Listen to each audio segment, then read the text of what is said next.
Look, it's not even that Flacco was terrible. It's that he was exactly what you expected. Slow release, missed timing, zero chemistry, an offense that felt like it was stuck in oatmeal. And meanwhile, the Bengals didn't even need to fire on all cylinders to win. They just needed to exist long enough for the Browns to beat themselves. And oh boy did they. Now let's be clear, this game wasn't a total blowout. The defense showed up. The Browns' run game flashed moments. The receivers weren't dropping everything. But you cannot under any circumstances win games in the AFC North with a 39-year-old quarterback who moves like he's got dial-up internet in his cleats. If you're into the real story and all the messy twists they don't show on highlight reels, go ahead and subscribe. And if you're sticking around to see how this Browns QB chaos plays out, you should definitely be subscribed. This isn't 2012.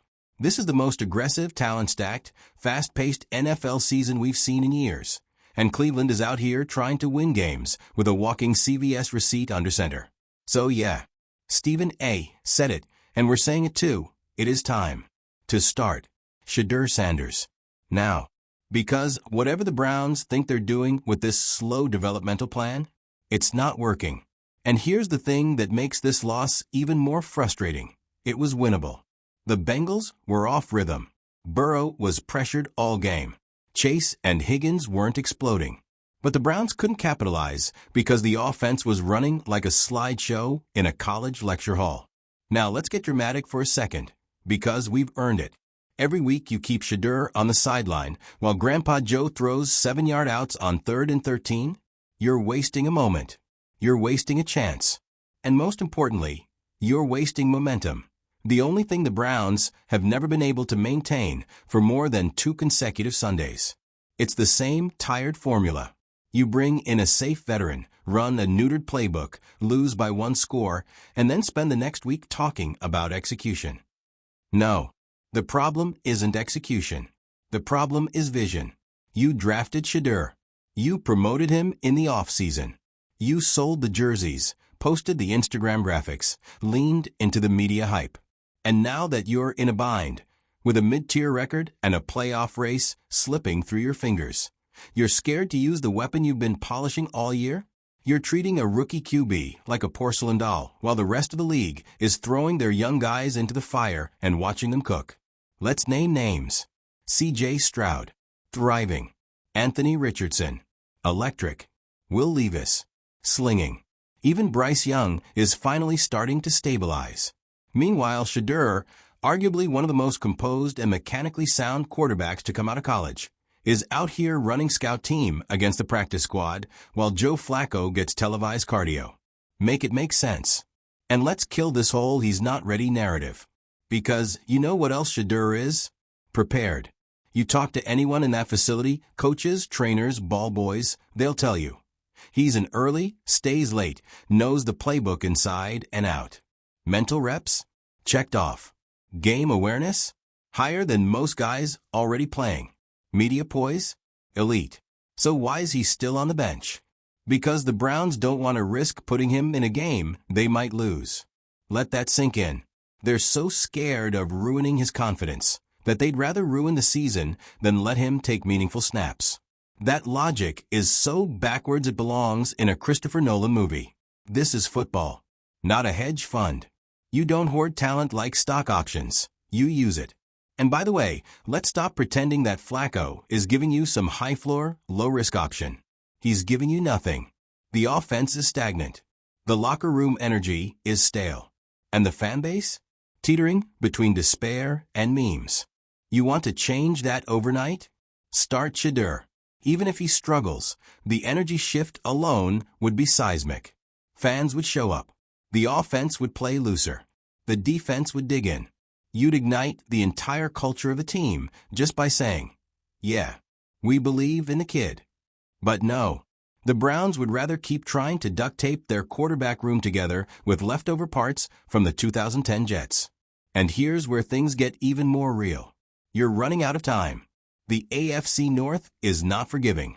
The Ravens are still top tier. The Bengals, even when messy, have Burrow. And the Steelers? Annoyingly scrappy, as always. There are no easy outs. You can't just coast through a few weeks hoping Flacco keeps it close. That's not how this works. Every game you wait is one game closer to the offseason. And what happens then? What happens if you end the season 8-9 with Shedeur still parked on the sideline? You walk into next year with 0 answers and twice the pressure. Because now he's no longer the exciting rookie with mystery potential. He's the guy you didn't trust when it mattered. And that label? Hard to shake. So you're not just delaying his development, you're complicating it. And for what? To say you played it safe? Nobody remembers safe. People remember bold. And in Cleveland? You need bold. This city has been through enough recycled quarterback experiments. The fans are sick of mediocrity dressed up as leadership. They want fire. They want flash. And they want someone who doesn't panic every time the play breaks down. Shedeur is that guy. He's mobile. He's smart. He reads defenses like a veteran. He's not scared of the moment. What he needs is permission. And what he's getting? Excuses. So let's cut the crap. Joe Flacco isn't the bridge. He's the obstacle. The Browns don't need a steady hand. They need a spark. Something to ignite a team that looks like it's sleepwalking through every third quarter. And Shedeur? He might not be perfect, but he is the future. And right now, the future is sitting in sweats, watching a quarterback older than 2 of his teammates' dads overthrow screen passes. It's embarrassing. So do the right thing. Not the cautious thing. Not the PR safe thing. The right thing. Start Shedeur Sanders. Win or lose, at least you'll be playing for something real. Not just holding on to yesterday, but building something for tomorrow. And who knows? That spark you're so afraid of might just light a fire you can't put out. Let us know in the comments. Are the Browns being too cautious with Shedeur, or is the Flacco era already dead on arrival? And hit that subscribe button. We've got more breakdowns, meltdowns, and quarterback controversies coming your way. Because if there's one thing the Browns are good at, it's giving us something to talk about. Because after another snooze-fest loss to the Bengals, you'd think the Browns would be in panic mode. But no. Somehow, the front office is still holding the line like everything's going according to plan. They're out here treating Joe Flacco like a reliable option, while Shedeur Sanders, young, fresh, electric, is locked away like some top-secret prototype they're too scared to take out of the vault. Why? Seriously, why? We've heard the excuses. Shedeur needs more time. He's developing. It's not about talent, it's about readiness. But that's the problem. The Browns are confusing readiness with perfection. They're acting like unless Shedeur can walk on water and throw 50-yard dimes blindfolded, he's not allowed on the field. Meanwhile, Joe Flacco is out here committing football tax fraud with the plays he's putting on tape. Let's be real. He's cashing checks to keep the seat warm and doing little else. So here's the reality check. Shedeur doesn't need to be perfect. He just needs to be better than what you've got. And right now, that bar is underground. Let's talk numbers without diving too deep into stat spreadsheets. You saw the game. Joe Flacco's passes either floated like they were auditioning for a paper plane competition or hit the turf like someone cut the power mid-throw. The offensive rhythm? Non-existent. The tempo? Glacial. The confidence from the rest of the team? Completely evaporated by the second half. And don't underestimate that last part. Because locker room energy matters. You don't think the players feel it? You don't think they know the guy under center isn't the guy? Players know. They feel it in the huddle, in the way routes are called, in the way the offense stalls after every second drive. And you better believe that weighs on morale. Because when you're busting your tail on defense, making stops, getting turnovers, and the offense walks out with Grandpa Joe for another 3 and out, you start to crack. The vibes? Rotten.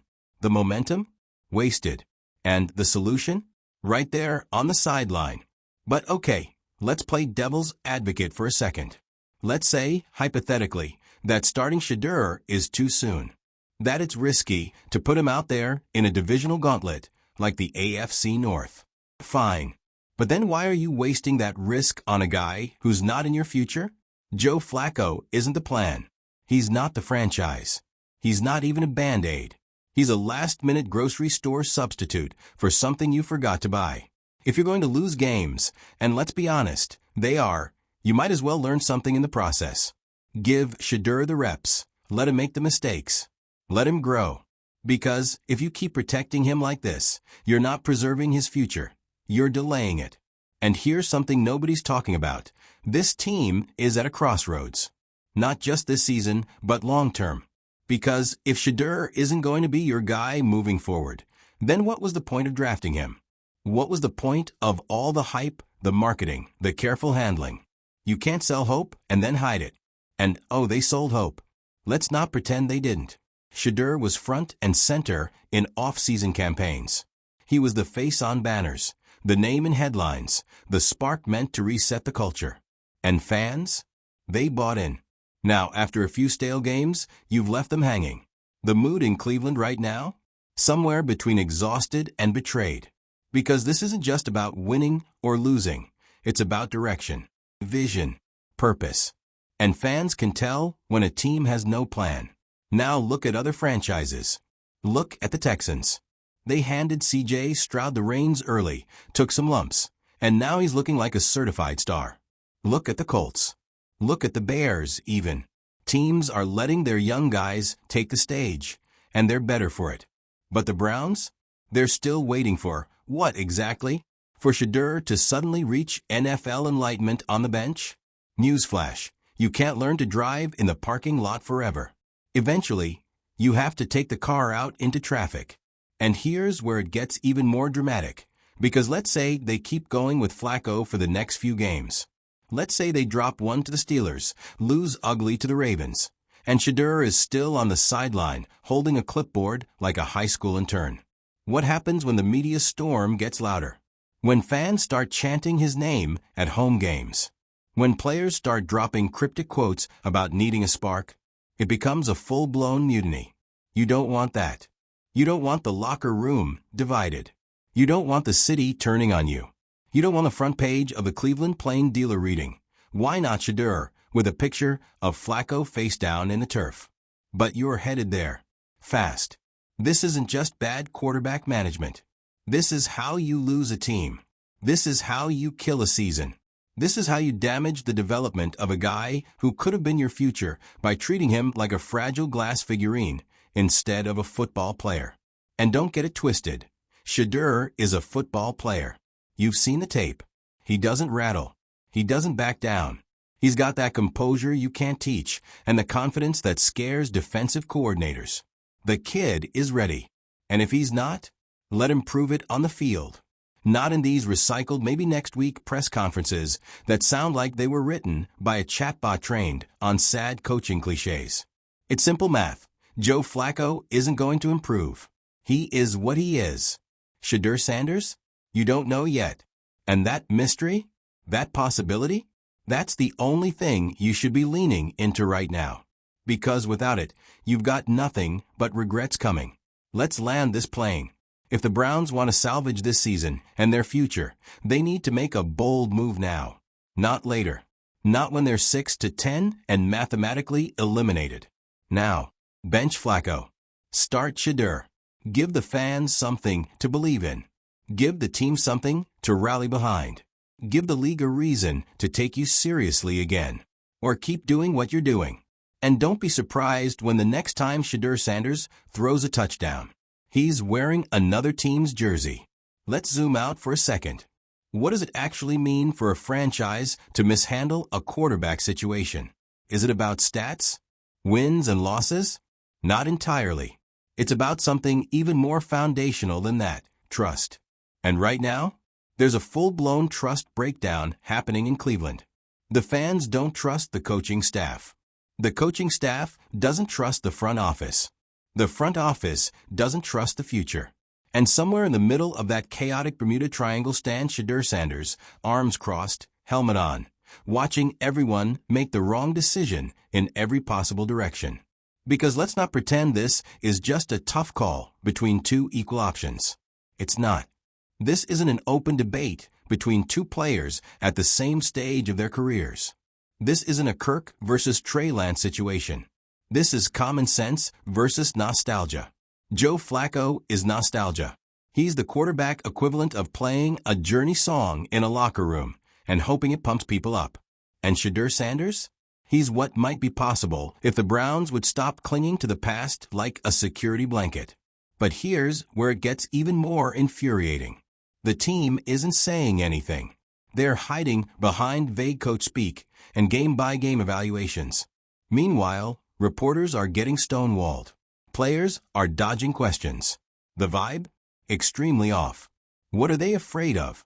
Honestly, the only thing more painful than watching Flacco throw checkdowns on 3rd and 12 is watching this team pretend they're evaluating all options.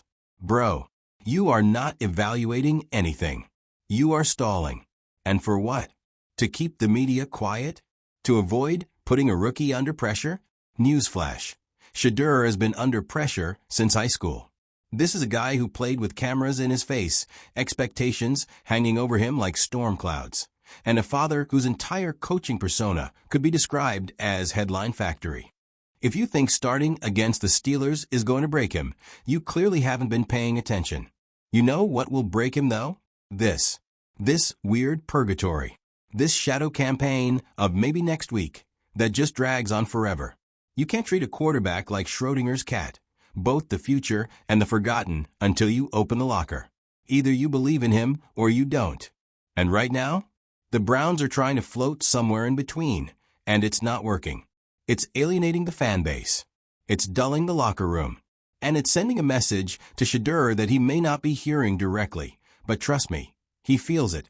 You're good enough to be marketed, not good enough to be trusted. And yeah, that stings. But let's talk legacy for a second. Not Shedeur's, Cleveland's. This team has spent decades branding itself as a redemption story in the making. Long-suffering, resilient, gritty, built from heartbreak. Every time they have a good stretch, we hear the same line. This is finally the team that changes the story. And then, they trip over their own shoelaces. And here we are again. A franchise that has spent literally decades searching for a franchise quarterback finally has won with franchise energy, and they're scared to even let him practice with the starters.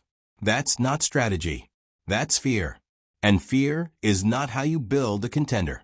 Fear is how you end up with regret. Let's go even further. Let's talk message control. Because the Browns' PR machine is working overtime right now to spin this narrative. You've probably seen it. We're not rushing Shedeur. We're protecting him. He's not quite ready yet, but we like where he's at. He's making progress behind the scenes.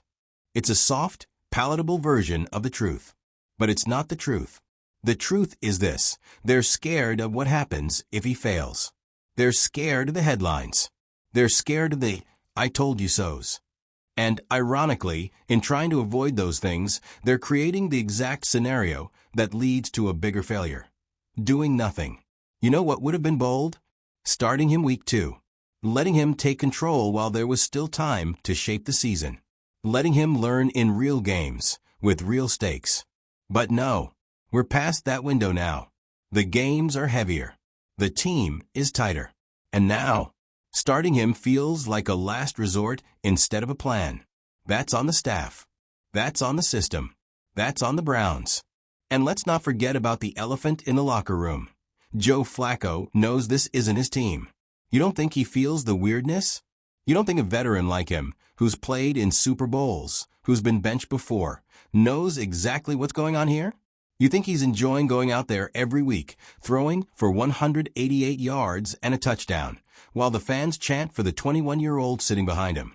He's not. He's just stuck, like the rest of us. And don't think the rest of the league isn't watching this unfold like it's a mid-season HBO drama. Because GMs around the league, they love watching teams mismanage talent. You think Miami isn't monitoring this? You think Atlanta hasn't quietly told someone to keep an eye on that Sanders kid? You think Sean Payton wouldn't build a system around him in 5 minutes flat? Oh, they're watching. And that's the Browns' final problem, leverage. Every day they wait to show Shedeur is a day they lose control of the narrative. Because if he ends up somewhere else and he pops off, that's your failure. That's your L. And you don't get to spin it. At that point, you're just the team that fumbled the bag. Again.